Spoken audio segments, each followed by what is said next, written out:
Quand on leur annonce le décès de Lucas aussi, c'est bien fait pour lui, le gros cassos. Dès que je vois que c'est trop, j'en parle quand même au professeur. Je pars au travail le samedi et c'est la dernière fois que je verrai mon fils. Je m'appelle Séverine Vermar, je suis la maman du petit Lucas décédé le 7 janvier 2023 à Golbet. Dans cette vidéo, on va parler de la sortie de mon livre qui rend hommage à mon fils Lucas. On va parler de l'enfer qu'on a vécu, que Lucas a vécu, que nous on vit encore actuellement, du combat que je mène et que je mènerai toute ma vie. Lucas, c'était un petit garçon solaire, joyeux, qui croquait la vie à pleines dents, plein de projets dans la tête, plein d'ambitions. Lucas a su très tôt qu'il était homosexuel, qu'il était scientifique, enfin voilà, mais il l'a su très tôt, il s'en est jamais caché. Dès le départ, dès qu'il a fait son coming out à la maison, ça a été une révélation pour lui et un soulagement. Alors Lucas, quand il a fait son coming out, il s'est libéré, forcément. Il se sentait beaucoup mieux. C'était un point en moins pour lui parce qu'il n'était pas rejeté. Par contre, après, ça a été autre chose. Dès notre déménagement et l'arrivée au collège à Golbet, ça a été la descente aux enfers pour lui. Très compliqué parce que déjà, on vient d'un petit village, donc un collège où tout le monde se connaît et même si on ne se connaît pas, on ne se juge pas parce que tout le monde est différent. Donc voilà, on vient de la campagne, on vient de la ville, peu importe, on est accepté. Et là, on arrive dans un collège de quartier où c'est la loi du plus fort. Donc compliqué pour un enfant qui accepte tout le monde, qui aime tout le monde, qui est attentionné avec les gens, qui est à l'écoute, qui est attentif. Donc, et sa particularité, comme les gens disent, ou sa différence, ça a été le problème. Son assiduité aussi. C'est un très bon élève qui s'intéressait à tout, qui avait des bonnes notes, des bonnes appréciations sur ses bulletins. C'était pas l'enfant surdoué, mais c'était l'enfant scolaire. Il arrive à l'école aussi avec une paire de chaussures.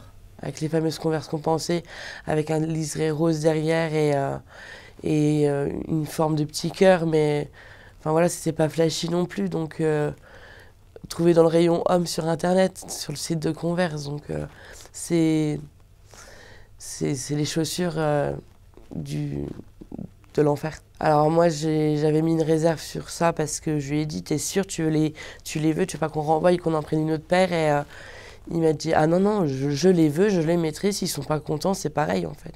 C'est mes chaussures, c'est moi qui décide. Il avait la force de s'opposer au regard des gens donc étant donné qu'il acceptait, enfin il revendiquait qu'il était il était fier de dire oui, enfin voilà, je suis pas comme vous, je suis différent, je suis gay et j'ai mon style à moi comme n'importe qui. Il y a eu les vacances d'été qui sont super bien passées. J'avais un petit garçon joyeux qui sortait, son copain venait à la maison, on allait au feu d'artifice ensemble, ils étaient main dans la main, enfin voilà, il n'y avait aucun problème pendant les vacances. Arrivé septembre, c'est de nouveau l'enfer. Première réunion parents-professeurs, j'en parle à son professeur principal qui prend la chose très au sérieux, qui envoie un mail à toute l'équipe pédagogique en disant faites attention, Lucas est harcelé, il est victime de moqueries, donc faites attention. Donc lui, c'est le seul professeur que j'incrimine pas, mais derrière, rien n'a été fait. Quand Lucas vous en parle pour la première fois, il vous demande de ne pas en parler? Il me demande de ne pas en parler parce qu'il avait peur des représailles et que ça soit pire. Donc en tant que maman, je respecte un peu, mais sinon, voilà, dès que je vois que c'est trop, j'en parle quand même au professeur. Alors les professeurs n'entendaient pas forcément les insultes, donc compliqué de dire que oui, ça se passait mal, mais c'est les récits des autres élèves qu'ils entendent des choses qu'ils entendent dire gros PD à Lucas, enfin je me mettrais pas assis de ce gros PD. Donc non, enfin c'est en cours de sport, un match de basket qui finit mal parce que l'équipe adverse perd et Lucas est dans celle qui gagne. C'est ah, il m'énerve ce gros PD. Enfin, voilà, c'est des insultes tout le temps, mais cachées. Enfin, à l'abri des regards des adultes. Je pars au travail le samedi et c'est la dernière fois que je verrai mon fils. Je pars avec un bisou, je t'aime maman à ce soir. Travaille bien, enfin voilà la routine quoi.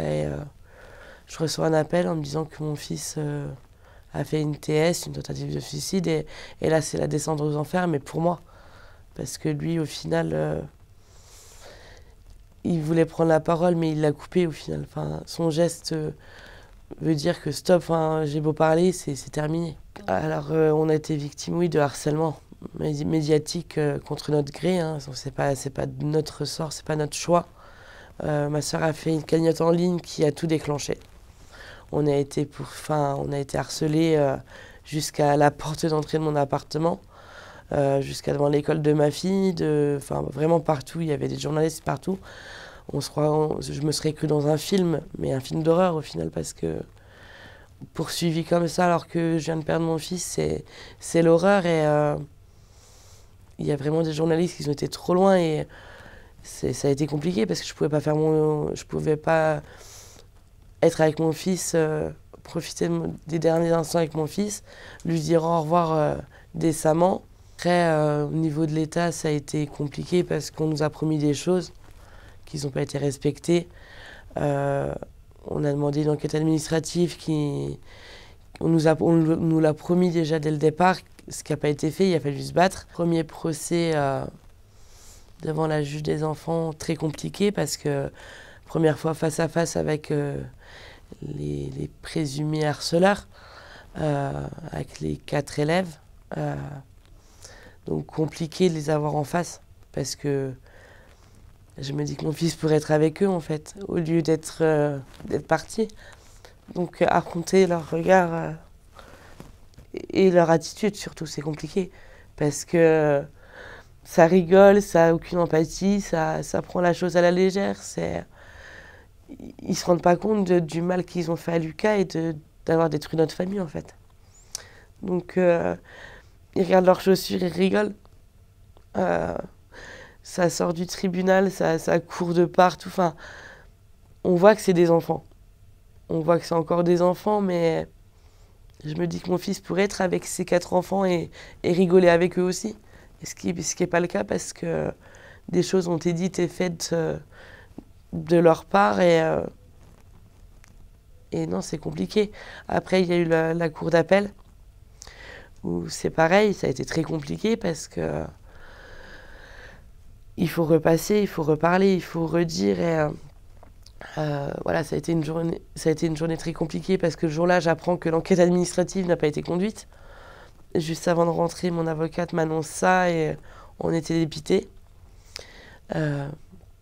Donc très compliqué, leur attitude n'était pas adéquate avec le cadre. Hein.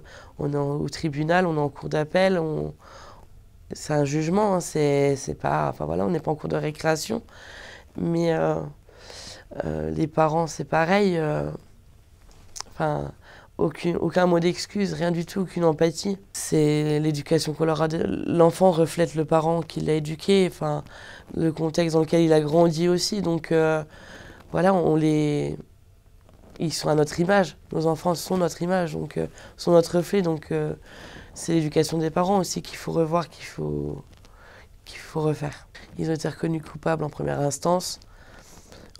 Et après, pour le résultat de la cour d'appel a prononcé une relaxe contre ses élèves par faute de preuves. Le harcèlement n'a pas été retenu parce qu'il n'y a pas assez de preuves, évidemment, alors qu'on avait demandé un supplément d'enquête qui nous a été refusé. Donc, compliqué de prouver tout ça.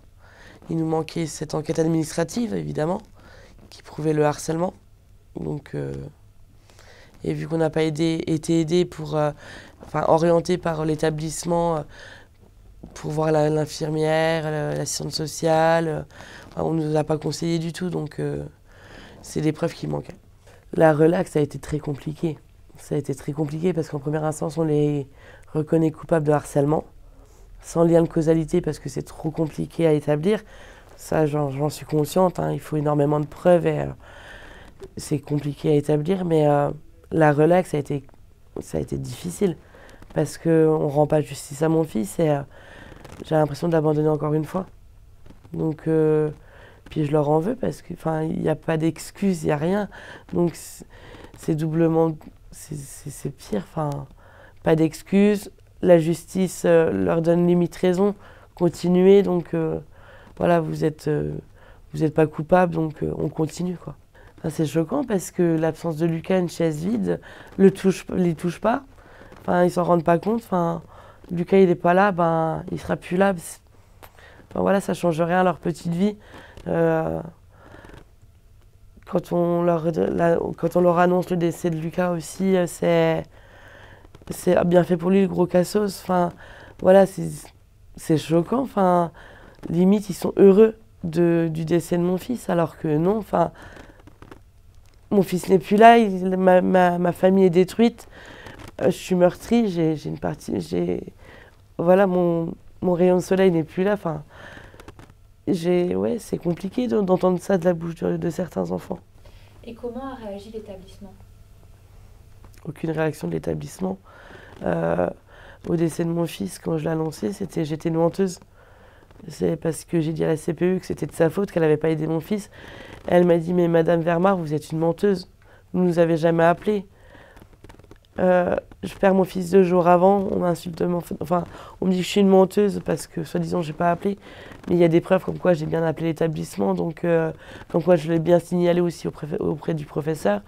Donc c'est horrible, c'est juste horrible. Là, je perds patience, je perds mes nerfs.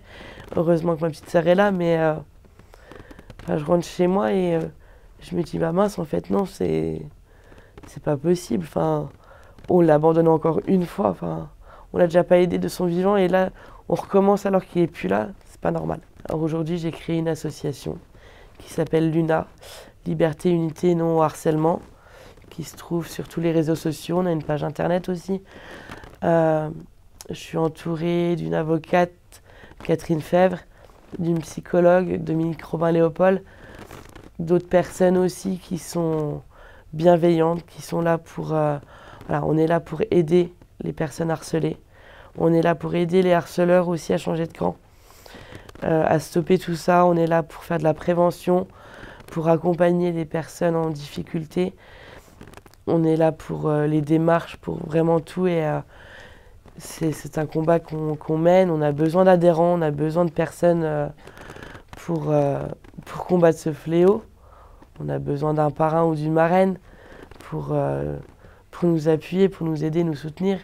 Donc ce combat, on le mènera jusqu'au bout et plus on aura d'interventions, plus on aidera de personnes et plus notre parole se fera entendre en fait. Alors il y a des enfants qui sont très forts pour cacher leur mal-être, mais le moindre petit changement, il faut vraiment l'analyser, discuter avec son enfant, être à l'écoute, le soutenir, ne pas le juger. Et ensuite, c'est tout un processus. Il faut soutenir, vraiment le soutenir, parce que le soutien, ça va être sans faille pour un parent. C'est notre chair, c'est notre sang, donc il faut vraiment continuer à le soutenir, à l'écouter, analyser son sommeil, ses repas, ses sorties, son attitude à la maison, est-ce qu'il se renferme ou est-ce que justement il s'investit pas beaucoup dans le... Moi je sais que Lucas personnellement il s'investissait beaucoup à l'école, donc voilà, est-ce qu'il n'essaye pas de combler son mal-être par beaucoup d'activités. Enfin, il y a beaucoup de signes, enfin, c'est compliqué à déceler des fois. Tout de suite aller voir un médecin, tout de suite voir un spécialiste, faire une demande de psychologue, pédopsychiatre, urgentiste, enfin médecin scolaire, tout de suite demander de l'aide à un professionnel.